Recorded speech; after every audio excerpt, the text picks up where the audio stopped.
animal, animais do nosso entorno, escrita por Lô Carvalho.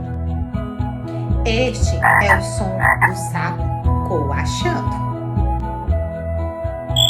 E este é o som do grilo criquilando.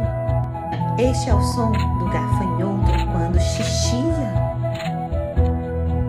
A mosca zumbi. A abelha zumbi.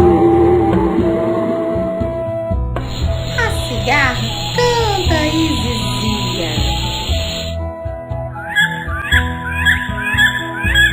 Você sabia que o gavião guincha? E que o gambá também guincha? E já ouviu uma coruja piar? E uma cobra silvar? Este é o canto do bem-te-vi. E olha só, o pernilongo também canta. Vamos recordar. O sapo coacha, o grilo criquila, o gafanhoto xixia, a mosca zumbi, a abelha zunzuna, a cigarra canta e zizia, o gavião guincha, o gambá também guincha, a coruja pia, a cobra silva, o bem-te-vir canta e o pernilongo também canta. Agora é a sua vez. Imite o zum zum zum da abelha e o zum zum zum da mosca. E se você fosse um pernilongo, que som você faria?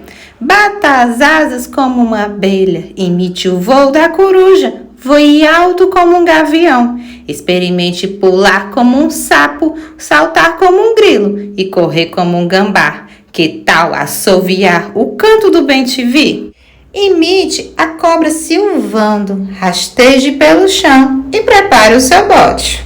Escreva o seu próprio livro dos animais, sobre o som dos animais. Escolha os seus animais preferidos e escreva o som que eles fazem. Depois é só ilustrar.